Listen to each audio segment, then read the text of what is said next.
It's gonna be a summer get party. Evil magic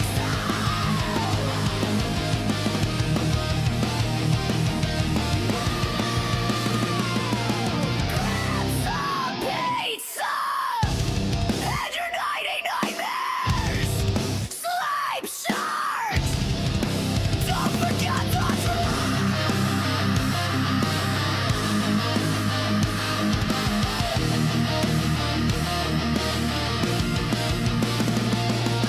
lock your door, turn out the lights, and prepare to scream.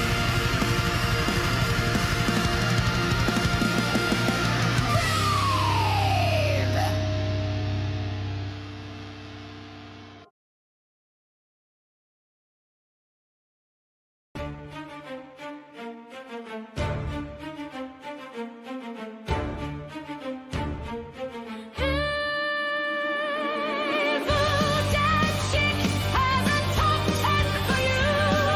Slashers, ghosts, evil entities, and God alone. Don't take a shower, don't fall asleep, don't answer the door, and never ever ask who's there. Evil dead chick has a top 10 for you. Slashers, ghosts, evil entities, and God galore. Don't hang around graveyards or play with Ouija boards. Don't conjure up a seance. Don't venture out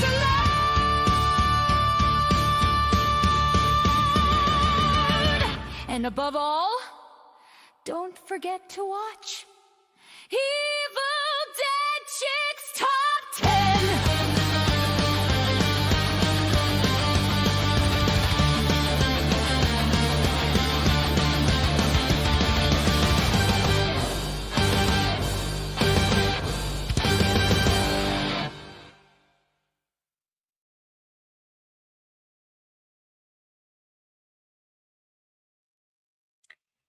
Howdy, gang. Hey, Gory Tiger. Hey, Tom. Thank you for saying great and funny intro. I want them to be entertaining, especially for these Evil Dead Chicks top 10. And I try to find something that hopefully goes along with what I'm going to be covering.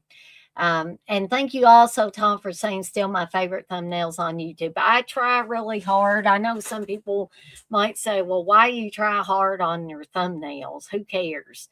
But from what I can understand, a good thumbnail goes a long way towards getting people interested in what you're going to cover. So that's why I take my time and try to make the most unique thumbnails that I can. So I'm glad to know they're being appreciated. But what we're going to be talking about here in just a minute or so is my top 10 don't horror films. And the reason I came up with this is because I was watching Joe Bob, the last drive-in last night, and he was doing don't horror films. And I was like, you know what? That might be a good idea for a Evil Dead Chicks top 10. So that's how I came up with this. So thanks to Joe Bob for helping me to be inspired to do another Evil Dead Chicks top 10. I'm also going to be doing another one here upcoming for Evil Dead Chicks top 10 religious horror films. And so be on the lookout for that. Now, once again, these are in no particular order. They're just some top 10 of whatever subject that I'm talking about or whatever topic of films that I'm talking about for this particular one. Or, for ones in the future as well. So just because I cover one last doesn't mean that's my top one.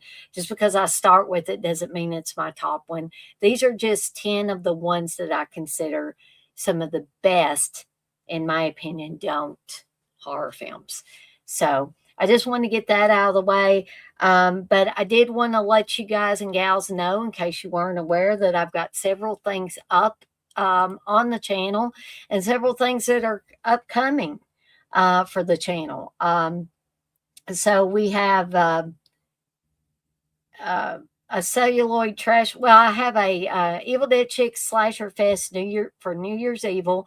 I have a My Path to Becoming a Positive Renegade Chapter 3, Forgiveness is Key. Celluloid Trash, talking about the video Dead and Attack of the Beast creatures.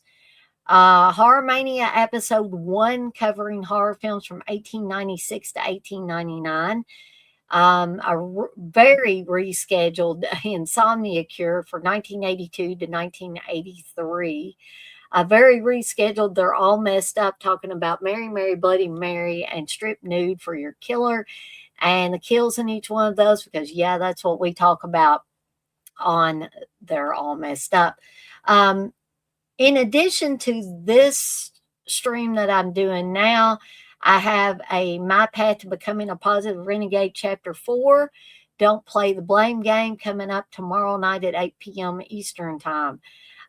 Celluloid Trash on Monday, talking about Beyond the Seventh Door and Black Devil Doll from Hell. Horror Mania Episode 2, covering horror films from 1900 to 1905. That's for Tuesday. All these should be starting at 8 p.m. Eastern Time. Wednesday will be another Insomnia Cure from 1984 to 1985. Thursday will be They're All Messed Up, covering the Psychic Killer and Psycho from Texas. And then Saturday, we have a Misery Watch Along coming up. And that will start Saturday at 7 p.m. Eastern Time. Don't Shit Where I Eat, Uncle Bill. Is that one that is that going to be your next film, Uncle Bill? Don't Shit Where You Eat. So without further ado, we're going to get to these films.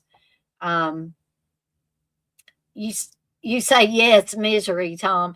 Yes, I'm excited about doing, I think I've done one in the past, but this will be all new, and who knows who all have joined me on this watch along. But also be sure to vote for the ones I've got upcoming, because there's a tiebreaker that needs to be broken for January 31st watch along, because we have a tie between The Shining and Maniac. So be sure to help me get that tie broken before the 31st, or I will have to flip a coin, and y'all don't want me to do that. But we're going to get to these films, and the majority of these I do have a physical copy I can show you. For those ones that either I was too lazy to go get my DVD, or I don't have a physical copy, and there were 3 of those, I have some visuals to show on the screen for you. So I know Uncle Bill, if he's still in here, is going to like this first one I'm talking about, and that's Don't Look Now. And I did get, it took me 2 tries, because at first I bought the wrong one, and I was like, oh crap, I bought the wrong one. But then I ended up getting the correct one.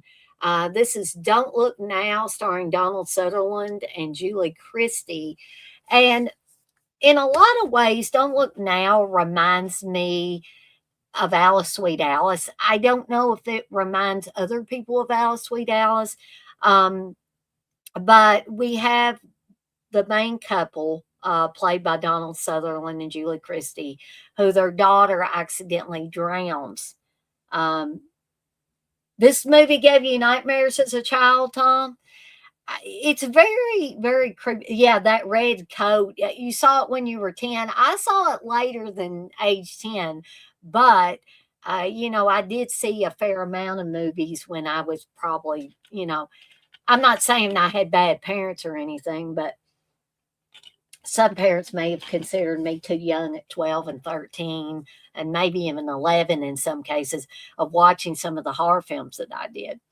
But like I said, my parents knew me and knew, what my capacity for horror movies was. And, they knew what I could watch and what I couldn't. And I never did have nightmares from the ones that I watched. So I guess they assumed, well, Dana can take these types of horror movies.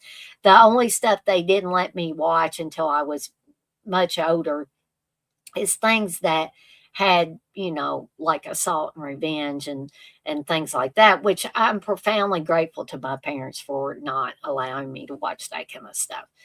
Because I don't think that my child mind would be able to digest that very well.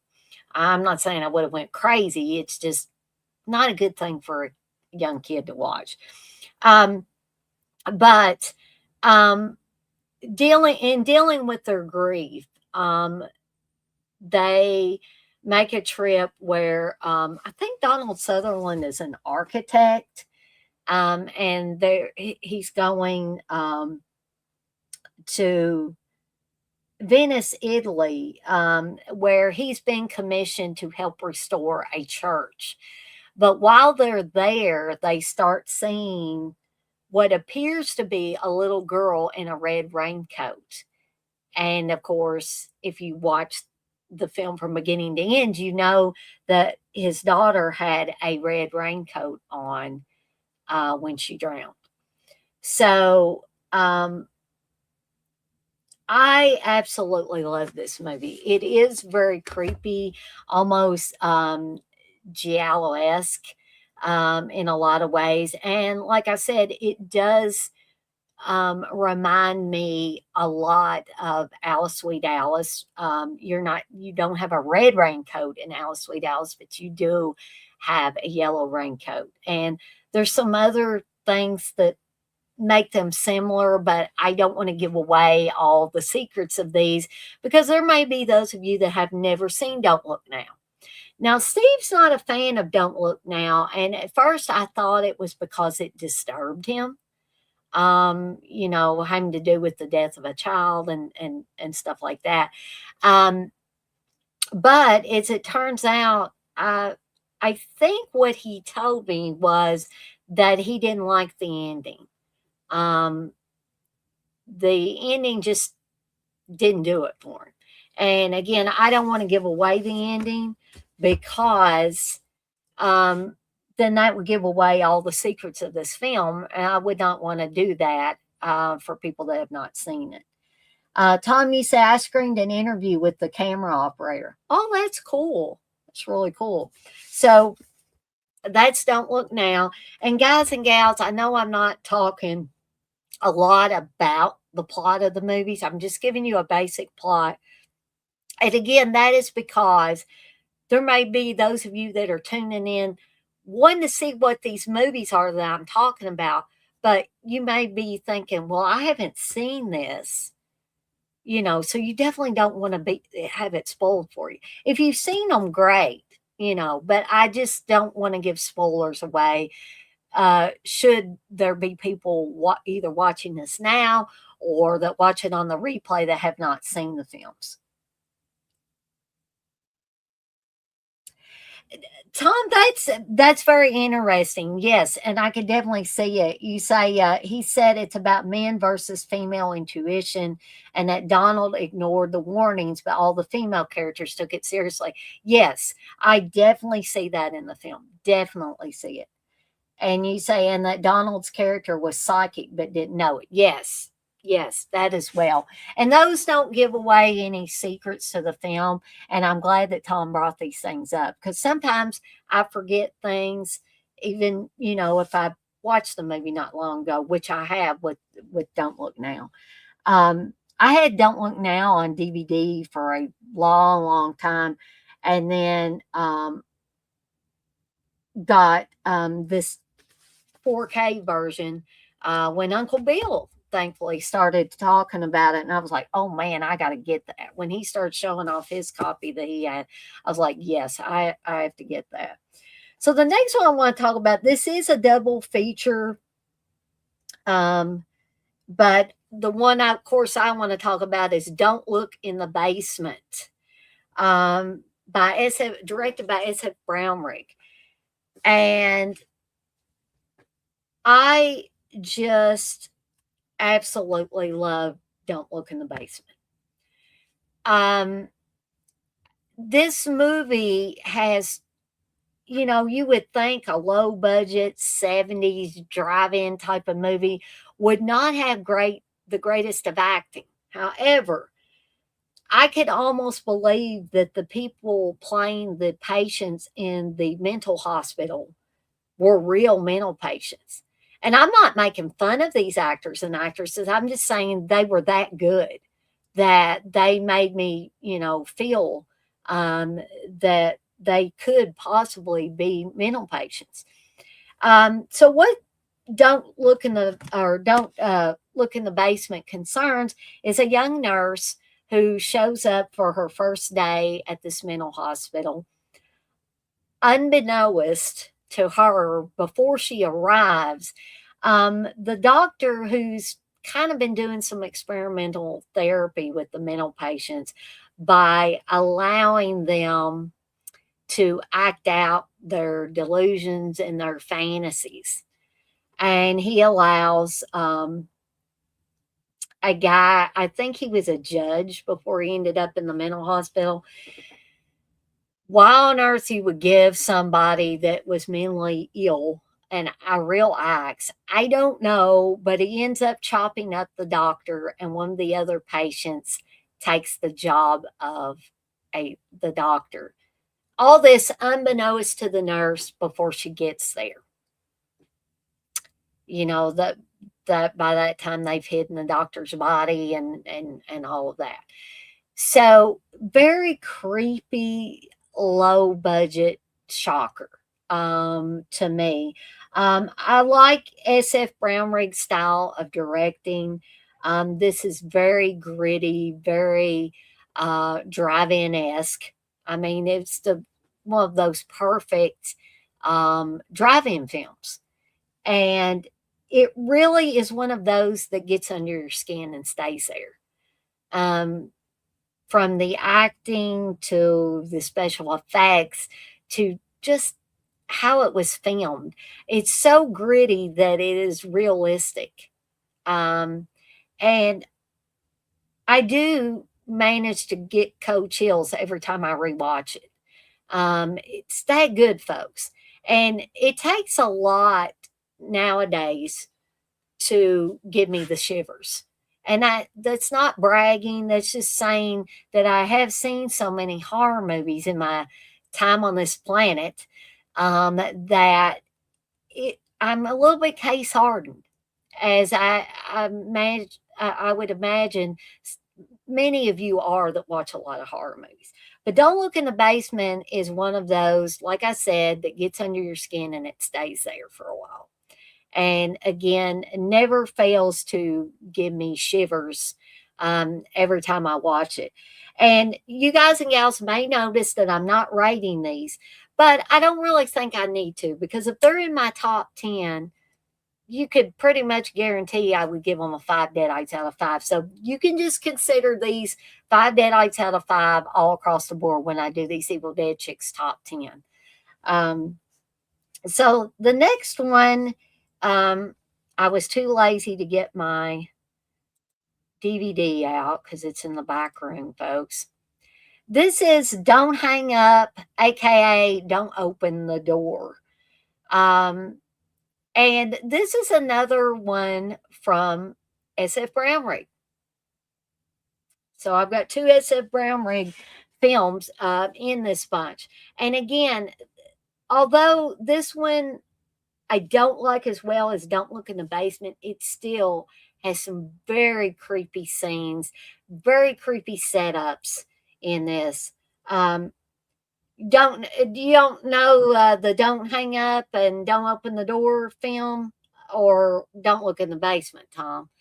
Because a lot of these SF Brownrigg films might be unknown or a little more obscure than some of them. I ran across Don't Look in the Basement by accident. Then I started learning about more SF brown rig films, and that turned me on to Don't Hang Up or Don't Open the Door. So you have the opening scene where a little girl's mother is murdered. And then we fast forward 13 years later. She's asked to return home because her grandmother is ill. Her grandmother raised her after her mother was murdered. And so she reluctantly comes back home. She doesn't like the town, understandably so. This was the town where her mother was murdered years ago, 13 years ago. And she's very untrusting, understandably so, as you will see the characters that she runs into. Because there are at least 3 characters. Excuse me, folks. There are at least 3 characters in this film that are scheming to get this girl's grandmother's house. And they're even going so far as to slowly poison the poor woman. So when she gets back into town, things start happening. She gets strange phone calls. She has people show up at the house. One of these gentlemen, not really gentlemen, but one of these 3 men that's scheming to get her grandmother's house. And they basically want everything, old collectibles and stuff like that. They want that. And it gets more and more sinister as it goes along. The phone calls get more and more sinister and all that. And as I have said before about films, especially older films from the 70s, the 80s, stuff like that, where somebody is getting menacing phone calls like Black Christmas, like this film, Don't Hang Up, aka Don't Open the Door. Anything like that back in the days before we had cell phones and stuff like that, and where it was a lot harder to trace where calls were coming from and things like that, that it was, a complete process. I find that with those films from the 70s and 80s, the caller on the other end of the phone line, that you don't know where they are. They could be in the house with you. They could be in the house across the street. They could be outside at a phone booth. If you were more in a city atmosphere, it's just, and when you're stuck out at like an old farmhouse, like the main character is in this movie, it gets creepy. It definitely does get creepy. And I think that's why films like this, they worked best in the 70s and 80s. When we moved forward and got to where everybody and their mother has a cell phone and all of that, there's still people that have landline phones. I understand that. But there's nothing like a gritty 70s or 80s movie where somebody's getting menacing phone calls. Tom, you say, yes, I saw Don't Look in the Basement. Really good. It is. Don't Look in the Basement is just, in my opinion, an excellent horror film. Excellent horror film. Yes, I agree. The current generation is totally different. And I don't mean to say this to sound mean or anything. It's not how I mean it. But today's generation, and if anybody watches this on the replay or anybody's in here now that is from the newer, more modern generation, please don't take this wrong. But you may not find these films to be as scary as some of us from previous generations. And that is because, just like Tom said, the current generation is totally different from some of the generations past. So things that scared us back in the day and still scare us are not necessarily going to scare the generation now. So, but there still may be some of you that find find these uh, good films. I'm not going to say that you won't. That's why I'm telling everybody about these films. So the next one is Don't Open the Window, aka Let Sleeping Corpses Lie, or this is Steve's copy of The Living Dead at Manchester Morgue. Um, I really like this one. I get it confused from time to time with Messiah of Evil. And Steve's got this is the steel book of this, but it had a slipcase on it. So I really, really enjoy this. Edgar Wright also liked this movie. He said, "This is one of my favorite zombie films of them all, a genuinely chilling UK sad horror." So this is a British horror film. So what happens is a twist of fate brings two young travelers, George, played by Ray Lovelock, uh, and Edna, Christine Galbo, from The House That Screamed, to a small town where there's an experimental agricultural machine that could just be bringing the dead back to life. Uncle B said this generation finds clowns and moving out of their parents terrifying. I'm sure a lot of them find moving out of their parents' homes terrifying. But again, I'm not trying to, you know, give them a hard time because not all of them are like that. As zombies infest the area and attack the living, a bullheaded detective, played by Arthur Kennedy, thinks the couple are Satanists responsible for the local killings. George and Edna have to fight for their lives and prove their innocence as they try to stop the impending zombie apocalypse. This is a zombie film that, you know, prior to seeing this, I was just, and I still am a George Romero fan all the way. And George Romero zombie films will always be my favorite.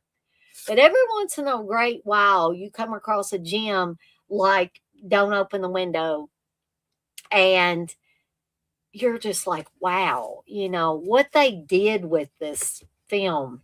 And it's very, very creepy.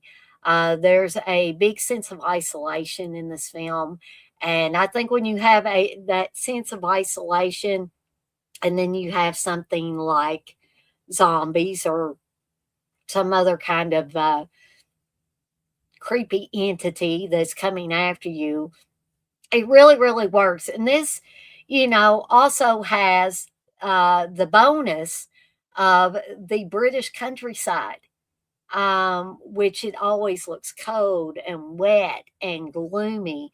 And you add the zombies to that, and two travelers that just kind of randomly show up at a place, and then they get blamed for murders that are happening. You know, it's always blame it. They got to have a scapegoat. They got to blame the new people in town. You know, it's always that kind of thing. So not only are they having to fight against these zombies and get people to believe them that the zombies are killing people, they're not killing people. But you also have that added, you know, fear that one, the zombies are going to get you, or you're going to end up trapped in a jail cell somewhere and the zombies are still going to get you, right? And it's also the fear of not being believed. Nobody likes to be put in a position where they're not believed, no matter what it is. You know, in real life, you know, we're not having to deal with zombies, but it's still not nice to not be believed when you tell somebody something.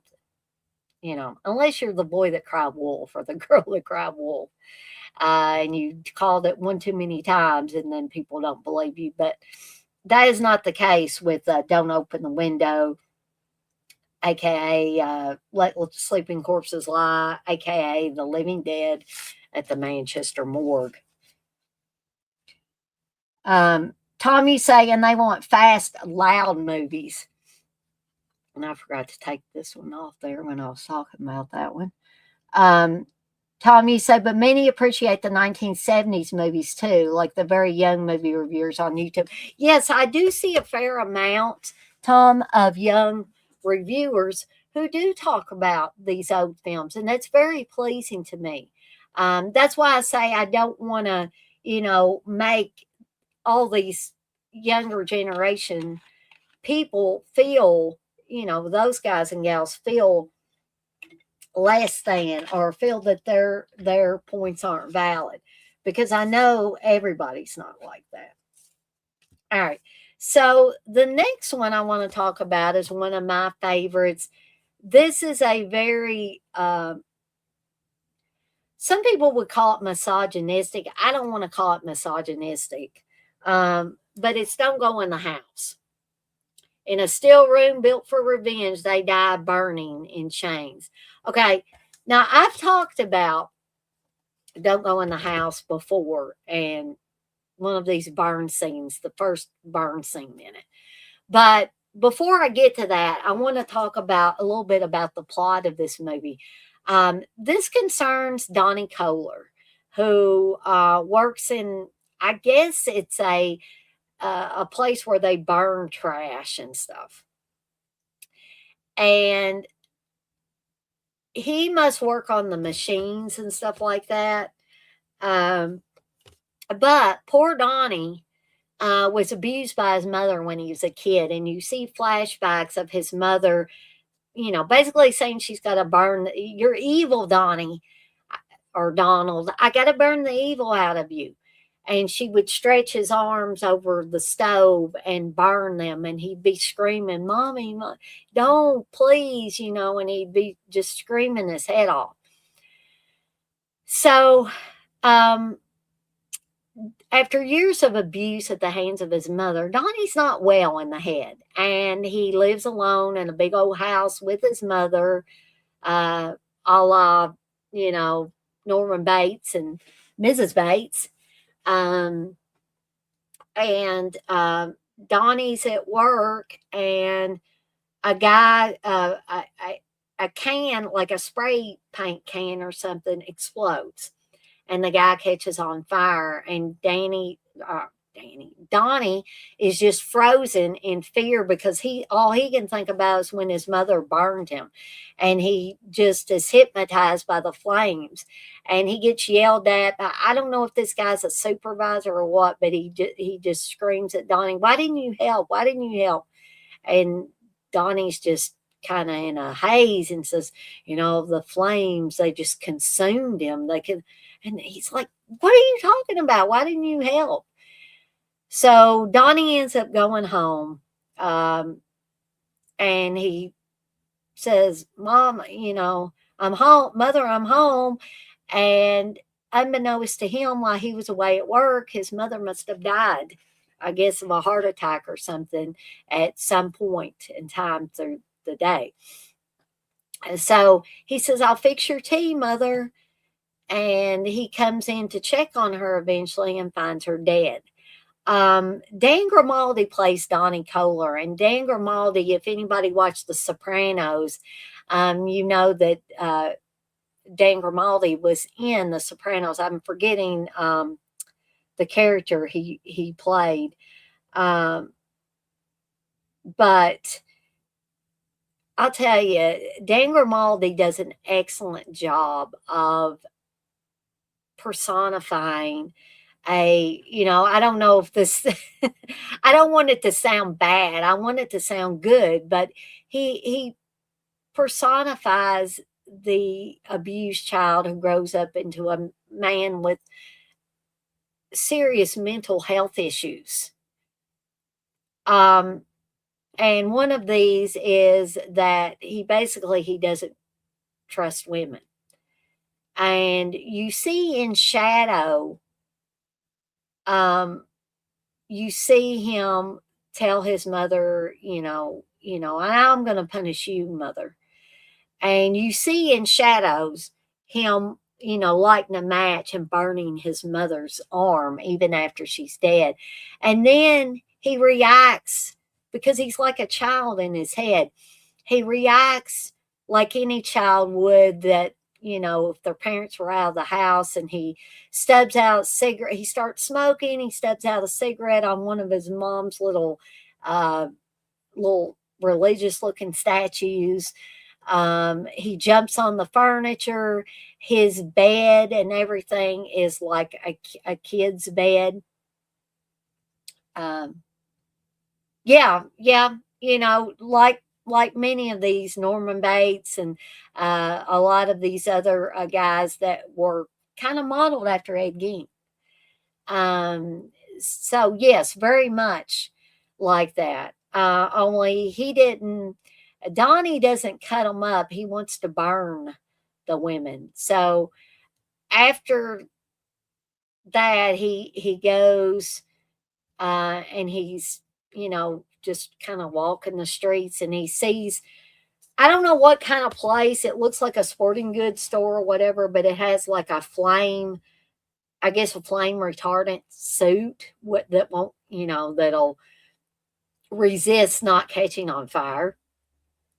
And he buys like a flamethrower like thing, and he builds this. He puts metal walls in this room, and then he sees a flower shop, and I guess I don't know if he's thinking about killing this woman in the beginning, but it must come upon him at some point to kill the woman when he sees opportunity. But he goes in there and she's closing up shop. And she said, "I'm closed." And he said, "I just want to buy some flowers for my mother, And so she feels sorry for him. She lets him in. He gets flowers and he pays her. And he goes out and he sits in his truck. He sees her come out, and I think she misses her bus. And then she gets accosted by these guys that are hanging around outside her flower shop. And at that point, he offers to give her a ride. And then he says he must get the idea maybe at that point that, oh, here's a woman that I can, burn up in my little room. So he asked her, he says, I'd just like to go home real quick and bring these flowers to my mother and check on her. She's been very sick. And so the woman agrees. She comes in with him. And she gets agitated because he takes so long. And she says, "Can I please use your phone to call somebody to come get me?" And he said, "You want to use my phone?" And she says, "Yes, can I please use your phone?"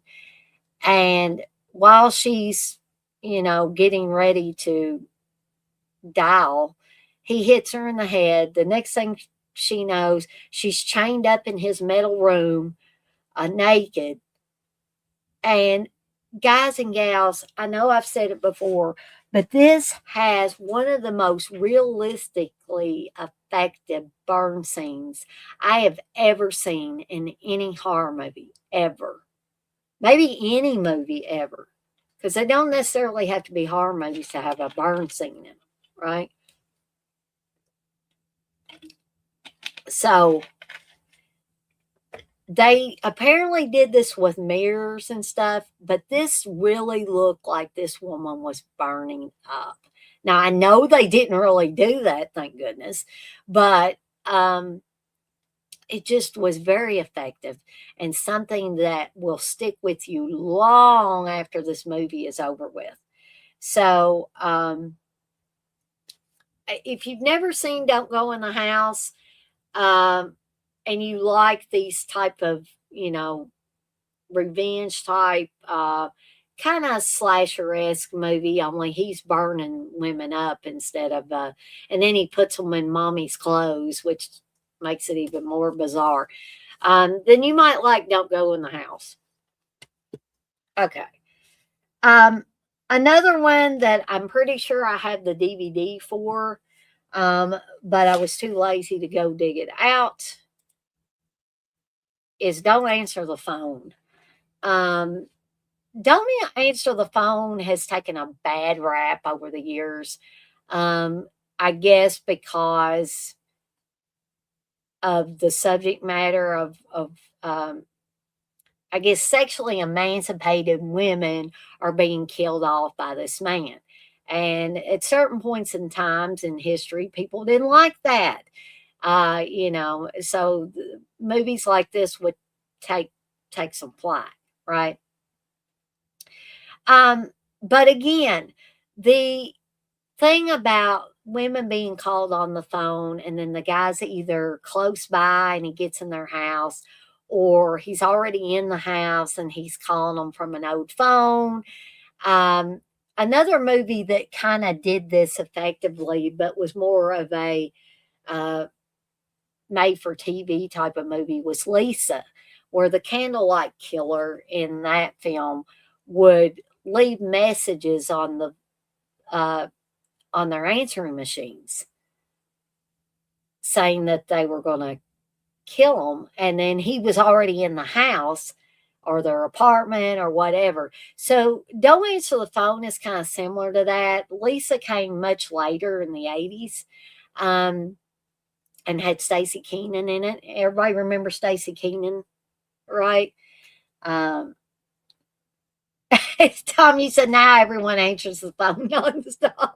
Yeah, I think it's because the majority of us have those cell phones, right? But the killer in this was very sinister. From what I can remember, I didn't rewatch this one, but I did remember. Um, I dare I say I enjoyed it, but I don't want anybody to think I'm weird. But it was, to me, it was a well made. Yeah, it was an exploitation type of movie. Yes, it was a slasher movie, um, but it was effective, and that is the main thing, that it's effective. And if it sends chills up and down your spine, then it's done its job, right? And that's definitely what Don't Answer the Phone did for me, right? And I like the tagline, "He'll know you're alone." And that just combined with "Don't answer the phone" with an exclamation point after that, it's just so effective. It's effective at getting someone to watch it, one, and two, while you're watching, you're gonna be thinking about that damn tagline the whole movie. Um, and again, these types of films were more effective in the days where people had landline phones and everybody didn't have cell phones, and it was a lot harder to trace someone that was sending you upset, or calling you and saying obscene things, or calling you and saying threatening things. um, and this is the other thing, that a lot of these movies were able to make you feel so isolated. They made the viewer feel isolated. They made the women in the film, because it was usually women that were getting killed, the women isolated as well. Even in a city setting, they could do that. And when you're watching these sitting home alone and it's dark, or everybody else is in bed but you, and so it's like you're alone, and it's dark, and some of these phone calls, the hairs on the back of your neck start to stand up and all that. That's effective, folks. And some people might say, well, those don't affect me like that. That's not scary. Well, just, if you're the newer generation, try to imagine what it was like in the 70s and 80s, when everybody and their mother didn't have a cell phone, and that this kind of stuff was going on in real life as well as on film. Life imitating art, or art imitating life, that kind of deal. So Don't Answer the Phone definitely fits the bill for me with the creepy phone calls, and then, people getting killed after getting these menacing phone calls. Even if it's just one menacing phone call and then somebody gets killed, it's still effective. All right. So we're going to talk about another one of my favorites that still gives me chills to this day. And I've talked about it numerous times, but I'm going to talk about it again. Yeah, or people being followed. That's scary too. Yes. Yes, it is, Tom. Okay, so the next one I want to talk about is Don't Go to Sleep. This is one I remember watching when I was a kid, and I don't think I watched it when it first came out. This was probably when it was being replayed on television, but I remembered being, I was a kid too when I saw this. I remember being terrified by this film at, I don't know, 10, 11, 12, somewhere in that age range. It says Dennis Weaver, Valerie Harper, and Ruth Gordon on it. Directed by Richard Lang. And the tagline is Mary thinks there is something alive under her bed. Mary is right. I don't know how many of you guys and gals have seen Don't Go to Sleep before, but if you have not, and you want to get a little chill up and down your spine, take a gander at Don't Go to Sleep. Now, what Don't Go to Sleep concerns is young Mary and her family, a year after her older sister Jennifer was killed in a car accident. They moved to a new house. The father's got a new job. The father's played by Dennis Weaver. The mother's played by Valerie Harper. And Ruth Gordon plays the grandmother, who ends up moving in with the family because her daughter, played by Valerie Harper, deems that her mom shouldn't be living alone. So, Mary has been having a hard time dealing with the death of her sister. And she begins to hear a voice saying her name, and it appears to come from under her bed. So one night, Mary just decides that she's going to face up to whatever this thing is.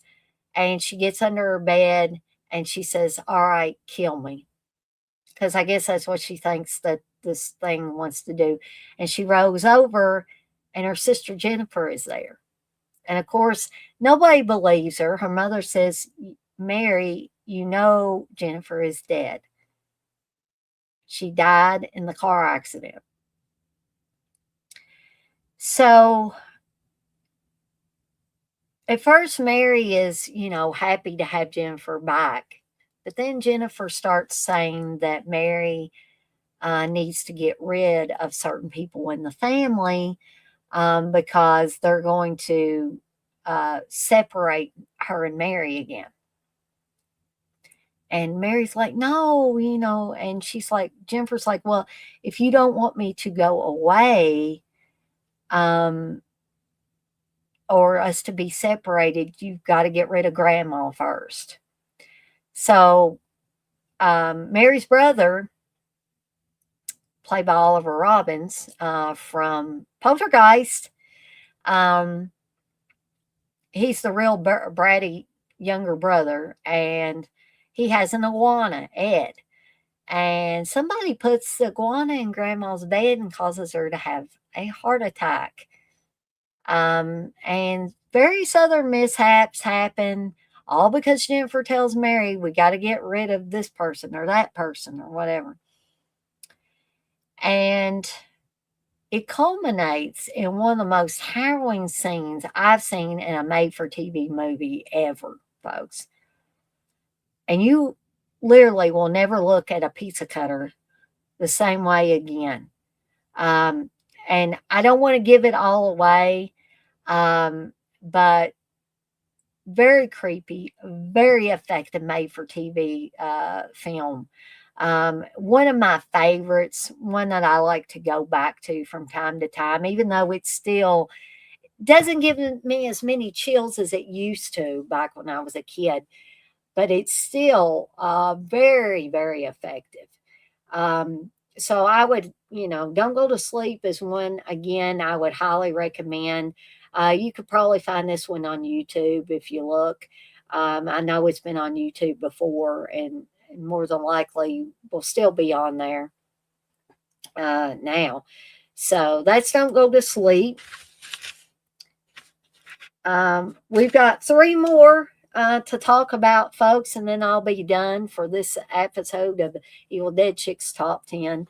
But this one y'all have heard me talk about recently. I did a watch along for it, and that is Don't Open Till Christmas. I can't show you the slipcover that came with this one, or the YouTube gods will get me, I know, because it's got nudity in it. But Don't Open Till Christmas does not have a killer Santa Claus or someone dressed as Santa Claus, but it has the reverse. It has someone killing people dressed as Santa Claus in various gory ways. And Edmund Purdom was one of, I believe, 3 directors on this, and he either walked off the project or got fired, and they had 2 more people that ended up finishing it up. So if the film seemed a little haphazard and confusing in spots, that's probably why. I mean, this had a very troubled production, but I still, hey, Stacy, you say you're excited to see this. Thanks. Well, you're very welcome. I'm hoping that people that didn't get to watch this now, I do like Don't Tell Mom the Babysitter's Dead, Stacy. Very much so, in fact. But this had a very troubled production, like I was saying, but it's still a very, in my opinion, competent slasher film and a seasonal slasher film. I mean, we just went through Christmas and New Year's, and this one always has to be on my list of films to watch around Christmas time. All right. So the next one, I believe this is a Spanish horror film, and it's Steve, from what Steve tells me, and I have watched it more than once, from what Steve tells me, it's kind of like Nightmare on Elm Street, and that's Don't Panic. So it's Michael's 17th birthday, which I don't understand why the guy wears dinosaur pajamas, and these look like adult size kids pajamas. So it's his 17th birthday, and his friends decide to have an ultimate birthday bash for him, breaking into his house and playing with a Ouija board. Why they thought that would be a good idea, I don't know. But what they think is just a harmless bit of fun quickly turns into a supernatural terror when they unwittingly summon a demonic presence named Virgil. Why they decide to name it Virgil, I don't know. Who proceeds to possess someone close to Michael, forcing them to savagely kill anyone and everyone Michael cares about. All the while, Michael begins to have terrifying dreams, hence the Nightmare on Elm Street similarity, which he slowly begins to realize might be visions of the carnage that only he can stop. And it does say this is a bonkers tribute to A Nightmare on Elm Street from the reigning king of gory Mexican horror. Well, I guess I should have said Mexican horror. Ruben Galindo Jr., who also did Cemetery of Terror and Grave Robbers. Don't Panic has gained a long overdue cult fan base in recent years and is guaranteed to leave viewers both awestruck and dumbfounded from its surreal opening through its action-packed finale. But as crazy and off the wall as Don't Panic is, I still enjoy it. I think it's a fun movie, and I'm thankful to Steve for introducing me to it, because he definitely was the one that introduced me to it.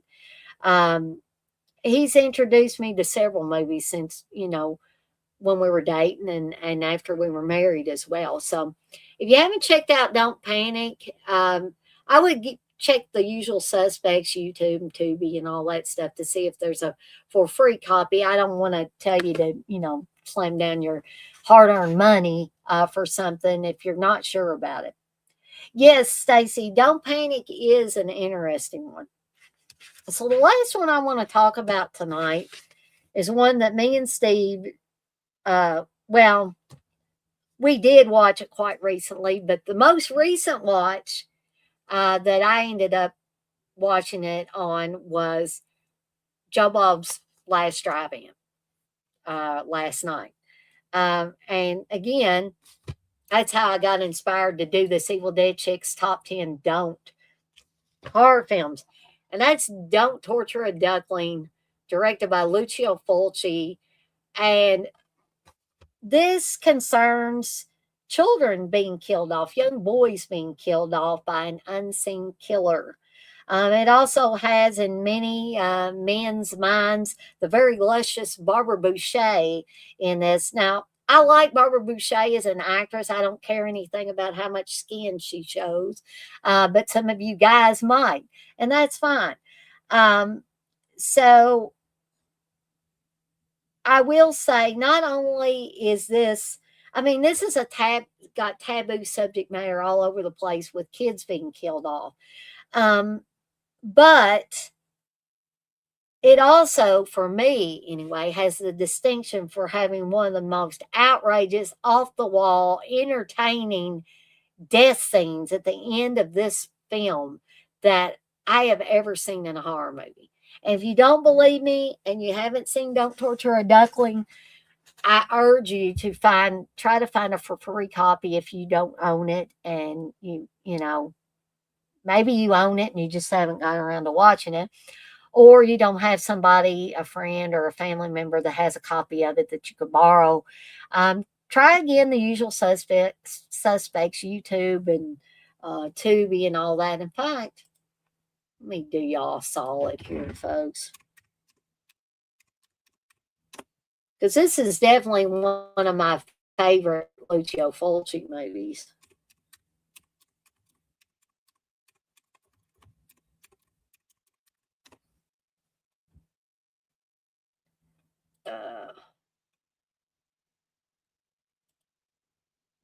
See here. Or maybe not. Oh, well, AMC Plus.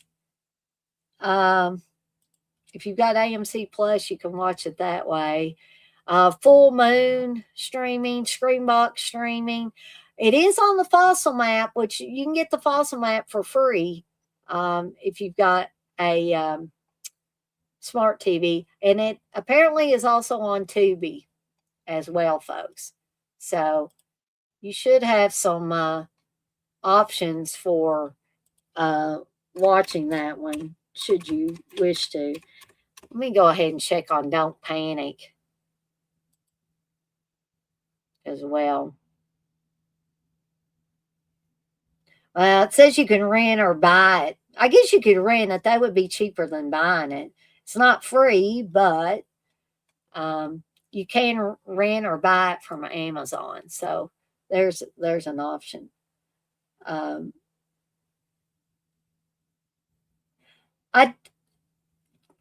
Well, Lawnmower Man as a Stephen King horror movie. No, I don't like, but it's so outrageous and outrageously bad that I liked it for that reason. But I don't think it should have ever had Stephen King's name attached to it. And I think Stephen King may have sued to have his name taken off of there too. But I guess that is all from me for this edition of Evil Dead Chicks Top 10, talking about don't horror films. And be on the lookout for all the programming I got coming up tomorrow night and this coming week. And also upcoming, I don't know exactly when, will be Evil Dead Chicks Top 10 for religious horror. So keep your eyes and ears out for that one. And as always, I'm off like a dirty shirt. this shirt ain't dirty, but I'm off like one. And I want to remind everybody, as I always do before I get off of here for the night, to be kind to one another and blaze that trail. Have a fantastic rest of your Saturday night, folks. And I'll see everybody next time. And thank you, Tom, for voting for The Shining.